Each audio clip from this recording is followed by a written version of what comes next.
Bonjour à tous, excusez-moi. On va faire une présentation à deux avec Patrick Lucas de l'ISVV. Comme ça vous permettra de voir les interactions entre la partie terrain et la partie recherche pratiquée à l'ISVV et avec l'IFV. Donc, ouais, pardon.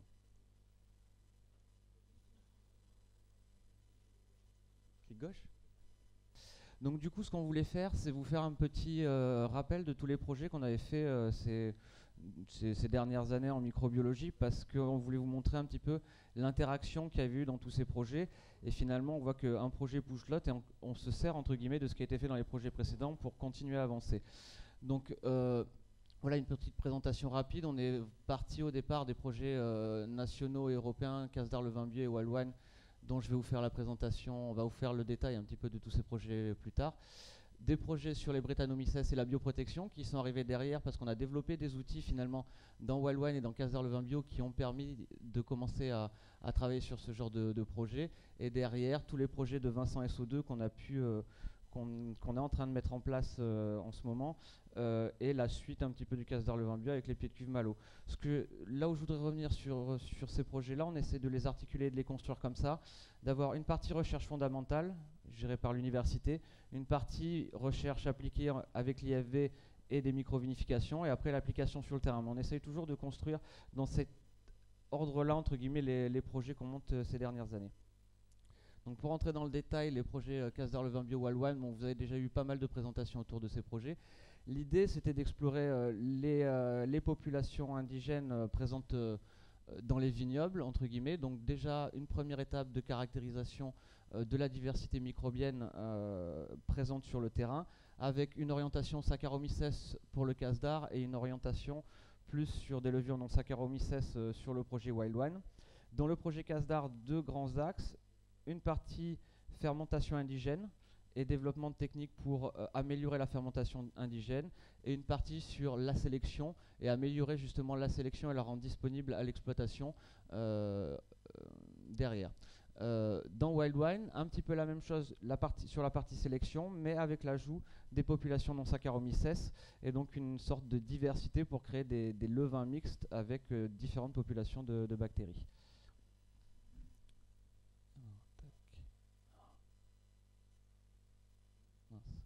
Voilà. Donc déjà, Patrick va vous expliquer un petit peu sur les diversités, ce qu'on a produit.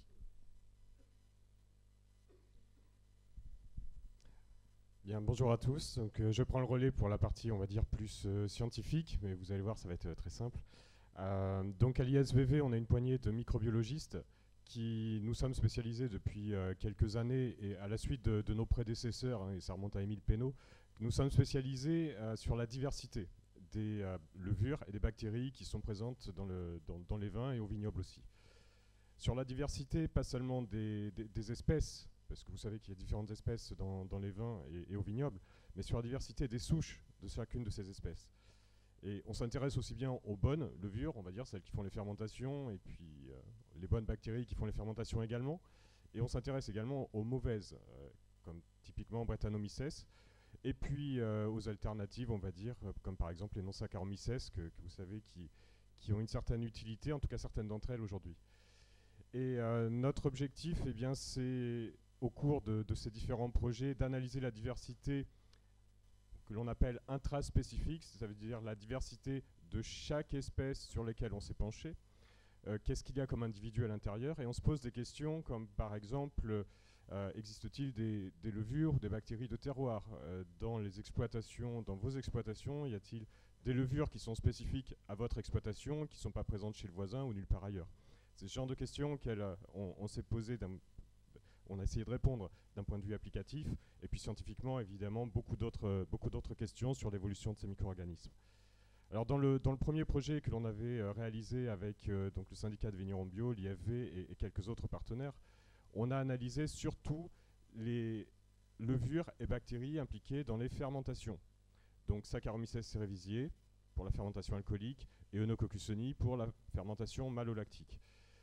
Pour analyser la diversité intraspécifique d'une espèce Saccharomyces cerevisiae par exemple, ce que l'on a fait dans la région, c'est que l'on a échantillonné un certain nombre d'exploitations, ici 26, vous pouvez dire c'est pas c'est pas beaucoup par rapport à la totalité des exploitations de la région, mais ça représente déjà un travail de 3 ans. Il y a un étudiant en thèse qui a travaillé là-dessus pendant 3 années.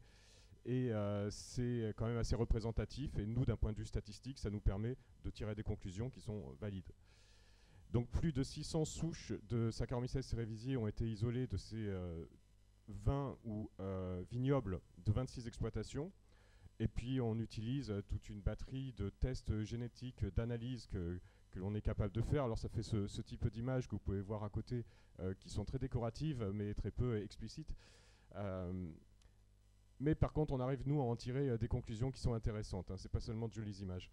Donc, dans la région, ce que l'on a pu voir pour Saccharomyces cerevisiae, c'est tout d'abord qu'il existe une très très grande diversité de souches de Saccharomyces. On a pu extrapoler la diversité à partir de ce que l'on avait, des 600 souches que l'on avait isolées et caractérisées. Et on peut estimer qu'il y a plus de 10 000 souches de Saccharomyces cerevisiae, 10 000 souches différentes, ça veut dire 10 000 individus différents dans la région, rien que dans la région, avec quelques différences selon que les exploitations sont soit en bio ou en conventionnel. On a observé aussi une séparation des populations au raisin, c'est-à-dire sur le raisin, au vignoble ou au chai. Ce ne sont pas tout à fait les mêmes souches, les mêmes lignées génétiques. On pourrait parler, si vous voulez, pour que ça soit plus explicite, de familles. Ce n'est pas tout à fait les mêmes familles que l'on va retrouver au vignoble et au chai. Mais par contre, il y a de la communication. Les levures qui sont présentes au chai, on va les retrouver, certaines d'entre elles, au cours de la vinification. Et inversement, ce que l'on a vu pendant cette étude, c'est que des levures qui sont multipliées lors de fermentation vont retourner au vignoble et s'installer au vignoble. Par contre, pour répondre aux questions qui vous intéressent peut-être plus, il n'y a pas ou peu de souches spécifiques des terroirs, des appellations ou des exploitations. On peut retrouver des souches d'un millésime à l'autre. Et peut-être sur plusieurs années, peut-être sur plusieurs dizaines d'années, on peut retrouver dans chaque exploitation certaines souches qui vont persister pendant 1 an, 2 ans, 5 ans, 10 ans, voire plus. Ça, c'est tout à fait possible. Mais on ne peut pas affirmer que ce sont des souches spécifiques des exploitations parce qu'elles ne sont pas génétiquement adaptées aux exploitations. Donc ça, c'était pour Saccharomyces cerevisiae. Et on a fait le même travail pour donc la bactérie de la fermentation malolactique, donc Enococcus honi. Là, c'était un échantillonnage qu'on n'a pas limité à la région Aquitaine, enfin Nouvelle-Aquitaine, mais on a étudié 5 régions donc, de production de vin, mais également de cidre, plus de 70 exploitations, plus de 200 vins et cidres qui ont été analysés, et au total 3000 Enococcus honi qui ont été caractérisés. Donc encore une fois, des analyses génétiques, alors qui ne sont pas les mêmes que pour la levure, mais qui donnent des images différentes, encore une fois, mais que nous, on arrive à interpréter. Et les conclusions sont quasiment les mêmes. Il n'y a pas de souche d'Enococcus honi qui soit spécifique des régions. Les souches de terroir, ça n'existe pas. On a retrouvé, par exemple, des souches identiques, ici dans le Bordelais, mais également en Bourgogne, et jusqu'au Liban. On est allé échantillonner au Liban et on a retrouvé certaines souches, ce sont les mêmes, qui sont présentes dans quelques exploitations. On va retrouver les mêmes à des endroits très différents. Donc pas de souches spécifiques de région, de terroir, ni d'exploitation. Mais par contre, ce que l'on a vu, c'est qu'il y a des souches qui sont adaptées à certains types de produits.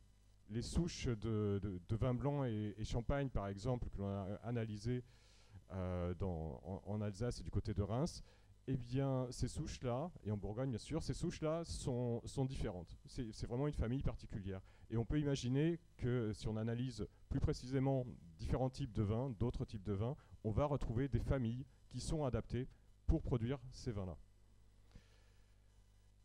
Et comme pour Saccharomyces cerevisiae, on s'est rendu compte aussi que des souches sont présentes dans les exploitations pendant plusieurs millésimes, et probablement pendant plusieurs dizaines d'années.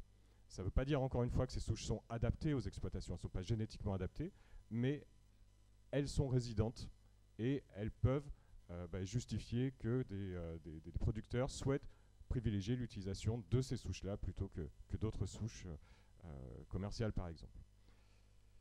Donc ces micro-organismes ont été utilisés par la suite pour être appliqués et on a développé des solutions pour permettre leur utilisation, l'utilisation de ces souches indigènes. Donc la première partie, c'était la partie fermentation indigène. Donc on a essayé de développer des protocoles entre guillemets pour améliorer la fermentation indigène. Vous avez tous les résultats dans des plaquettes qu'on a déjà éditées, je pense que vous les avez déjà vues et elles ont déjà circulé. On a testé beaucoup de modalités, beaucoup de choses pour voir comment fermenter un indigène. Ce dont on s'est rendu compte pour avoir une conclusion très rapide et très générale, en rouge ça marche très bien, on a des efficacités équivalentes avec des LSA entre guillemets. En blanc c'est un peu plus délicat parce qu'on a des process de fermentation qui demandent plus de technicité, qui mettent plus à mal entre guillemets les levures. Donc ça marche mais avec un peu plus de difficulté à la mise en place. Pour les pieds de cuve bactéries, on a eu beaucoup plus de mal et c'est pour ça que vous avez vu, on fait un projet pour essayer d'avancer un peu plus dessus parce que pour l'instant, on a besoin encore un peu de recul pour arriver à mettre en place des pieds de cuve bactéries indigènes qui fonctionnent vraiment bien. Mais vous le voyez déjà sur le terrain, les bactéries commerciales aussi sont parfois difficiles à enclencher, donc on a plus de difficultés à enclencher sur la fermentation malolactique. Donc je vous renvoie vers ces documents pour plus de renseignements. Sur la partie sélection, là où je voudrais insister ici, vous avez un petit peu le process qui a été fait pour réaliser les sélections sur les exploitations. Donc l'idée c'était par rapport à cette cartographie et cette diversité qu'on avait vue et étudiée, d'arriver à faire sortir des levures pour les exploitations qui étaient intéressantes pour elles. Donc notamment avec un certain nombre de critères choisis par les exploitations sur ce qu'ils voulaient comme type de levure. Donc la sélection, si elle est bien faite, ne pose pas de problème, mais il faut la faire sur plusieurs années, ça c'est très important, et elle est beaucoup plus facile à faire en rouge qu'en blanc. Nous on l'a vu en blanc, il a fallu plusieurs années pour arriver à sortir des souches à peu près intéressantes, et si on avait voulu vraiment pousser le process loin, il faut quand même du temps pour trouver des levures de blanc intéressantes. Pareil, des fiches de protocole pour faire la sélection sur une exploitation. Il faut savoir que ce genre d'outils sont à disposition des viticulteurs et ils peuvent passer notamment par Microflora, l'ISV pour réaliser des sélections. La difficulté de la sélection, donc ça marche très bien après une fois hoché, la difficulté qu'on va avoir c'est la production annuelle qu'il va falloir faire et le coût de cette production annuelle. Vous n'aurez pas des levures sèches activées, vous n'aurez pas un produit dans un sachet qui a été déshydraté, il faudra passer par des crèmes ou par des batchs de levure qui vous sera fait avant. Et donc du coup, il y a un coût chaque année pour les refaire, les reproduire. Et la mise en place n'est pas forcément évidente parce que vous aurez de quoi semencer un petit volume de 20-30 hectos et derrière, il faudra refaire un système de pied de cuve, entre guillemets. Donc il y a une certaine difficulté derrière de mise en œuvre quand on veut utiliser ses propres levures. Et avec cette notion là aussi qu'on a sélectionné une levure qui est adaptée à un millésime ou qu'on a retrouvé sur plusieurs millésimes, mais dans certains millésimes, elle ne sera pas forcément toujours adaptée. Donc ces deux outils, on va dire, complémentaires, les pieds de cuve et la sélection. Sur Wild Wine, je vais laisser Patrick reprendre. Oui, juste une diapositive, on va dire scientifique encore une fois. Wild Wine, c'était un projet européen dans lequel on a continué à faire ce qui nous intéresse beaucoup à l'ISVV, donc l'analyse de diversité. Et c'était un projet européen parce qu'on n'est pas les seuls ici en Nouvelle-Aquitaine ou même en France à nous intéresser à la diversité des levures, des bactéries qui sont présentes dans les vins. C'est un projet qui a été monté par la Grèce et qui a impliqué des partenaires italiens, espagnols et puis nous donc au niveau français. Un projet pour envisager l'utilisation de levains mixtes, c'est-à-dire de levains Saccharomyces et non Saccharomyces, pour gérer les fermentations. Ça veut dire que c'est une problématique qui intéresse beaucoup de vignerons à travers l'Europe et le monde entier, bien sûr. Alors nous, notre approche, ça a été de recommencer à faire de l'analyse de diversité des différentes espèces non Saccharomyces que l'on peut rencontrer dans les vins, et donc en particulier les Torulaspora, Anseniaspora, Mechnikovia ou Candida zemplinina. On a commencé par une analyse de diversité, alors sans limiter l'échantillonnage à la région, mais en allant taper beaucoup plus large, c'est-à-dire parfois au niveau mondial. On est allé collecter à travers des collaborations des souches de ces différentes espèces dans le monde entier pour avoir un premier aperçu de ce que c'était que la diversité de ces espèces-là et pouvoir reconstituer des mélanges de non-sac et Saccharomyces qui soient les plus intéressants possibles.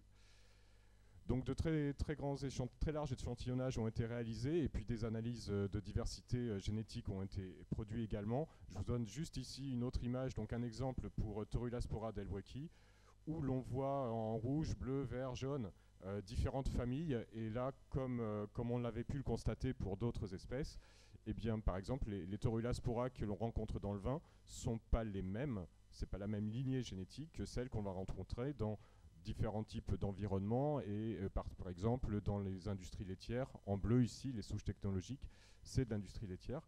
On retrouve des torulas qui ne sont pas du tout les mêmes. Ça veut dire que c'est au sein de cette espèce, des souches sont adaptées pour le vin spécifiquement. Et au sein des souches adaptées pour le vin, eh bien, certaines peuvent être bénéfiques et d'autres moins. Donc après ces analyses de diversité génétique, on a également analysé leurs propriétés technologiques. Donc par exemple pour Torula spora, on s'est rendu compte évidemment que ces propriétés technologiques sont bien moindres que Cerevisiae, à être incapable de gérer une fermentation complète. Et par contre, l'avantage de Torula spora, c'est qu'elle ne produit pas d'acidité volatile, pas d'H2S. Et donc c'est un complément qui est intéressant, en particulier en vinification, en production de vins liquoreux. Donc comme précédemment, ces nouvelles espèces et nouvelles souches, eh bien, on a tenté de les utiliser, de faire en sorte que les professionnels puissent les mettre en œuvre et les utiliser dans leurs exploitations. Un point sur lequel je voudrais revenir avant de passer à la suite, c'est que ça nous a permis aussi de développer d'un point de vue scientifique des nouveaux outils entre guillemets qui ont été créés à l'ISVV pour justement la recherche de la biodiversité. Je pense notamment aux outils de microsatellites entre guillemets qui nous permet d'avoir les variations génétiques sur les levures. Donc du coup, dans le Caser le vin bio, on avait les outils de marqueurs microsatellites qui ont été développés sur Saccharomyces, et dans Wild Wine, on a fait l'extension sur les non-Saccharomyces. Donc ça nous a permis vraiment d'avoir des outils un peu plus puissants pour identifier justement la diversité génétique. Et on va voir ces outils, du coup, on s'en est servi derrière dans Brettanomyces, on s'en est servi derrière dans les projets de Vincent SO2 pour identifier toutes ces populations. Donc on voit que le développement des outils qui se fait en recherche fondamentale, derrière, va nous permettre d'avancer sur tout le reste du projet. Donc dans Wild Wine, la thématique, c'était vraiment de se dire, l'idée c'était de reproduire le mélange de levures qui peut exister dans la nature, entre guillemets. Donc dans la nature, il y a des levures non Saccharomyces qui peuvent être intéressantes, comme on l'a vu, Torula peut être intéressante, mais il y en a qui ne sont pas intéressantes. Donc à la base, on s'est dit, on va essayer quand même un mélange représentatif de ce qui existe dans la réalité. Et puis derrière, on s'est quand même posé la question de à quoi ça sert de produire des non Saccharomyces qui ont peu d'intérêt, voire qui peuvent être négatives, entre guillemets, les mettre dans un mélange, ça va nous coûter très cher, parce qu'une production de non Saccharomyces, ça coûte 2 fois plus cher qu'une production de Saccharomyces, et en plus on en met qui servent à rien. Donc au final, on a fait avancer le projet et on a travaillé sur des levains mixtes. Donc là, l'idée, c'était vraiment de travailler les non-Saccharomyces plus sur les aspects organoleptiques et aromatiques, entre guillemets, qu'elles pouvaient entraîner. On va voir que derrière, les projets suivants, on s'en sert plus pour des gestions de gestion des populations microbiennes, entre guillemets. Donc on n'a pas les effets technologiques, des effets technologiques identiques, entre guillemets. Sur le premier, c'est plus qu'est-ce que ça donnait qualitativement parlant. Donc là, même chose, vous avez beaucoup d'articles sur les résultats. Ce qu'on a vu, c'est que sur rouge, on a des produits très intéressants qui sont relativement différents, mais on a du mal à différencier les produits, entre guillemets. Sur blanc et notamment sur liquoreux, on a eu plus d'impact, et notamment sur les dégustations consommateurs, où là, on a un vrai impact de Torula, où on avait une aromatique différente préférée par les consommateurs, entre guillemets. Après, on le savait déjà, sur les liquoreux, il y a une influence sur la production de thiols volatiles de Torula qui est bénéfique, et donc du coup qui produit des produits qui ont beaucoup plus plu. Alors deux petits mots sur Brettanomyces. À l'ISVV, donc pendant très très longtemps, on a peu travaillé sur Brettanomyces. Malheureusement, on s'est rendu compte que c'était une erreur. Et donc depuis 3-4 ans, on a développé plusieurs projets de recherche, donc financés avec les soutiens de la région, du CVB en particulier, et puis d'autres, France Agrimer et quelques autres. Et on a beaucoup progressé dans ce secteur. Alors, comme d'habitude, on a commencé par faire une analyse de diversité, parce que c'est notre marque de fabrique et parce que c'est vraiment la base pour pouvoir travailler ensuite et puis trouver des solutions. Donc on a analysé plus de 1200 souches de Brettanomyces qui ont été collectées dans le monde entier et de différents types de produits. Brettanomyces, on ne la trouve pas que dans le vin, on la trouve dans les bières, la tequila, le bioéthanol, le kombucha, une espèce de thé fermenté qui devient à la mode. Et les analyses génétiques qui ont été faites ont montré que ce ne sont pas les mêmes familles génétiques de Brettanomyces que l'on va retrouver dans tous les produits. Mais plus intéressant, en regardant les phénotypes, c'est-à-dire les propriétés des Brettanomyces qui étaient présentes dans les vins de la région, et d'ailleurs en France, parce que ce sont les mêmes, on s'est rendu compte qu'il y avait, alors je vous en ai mis que 2 ici, mais il y a 3 types de souches. Des souches sensibles au SO2, des souches tolérantes et des souches résistantes.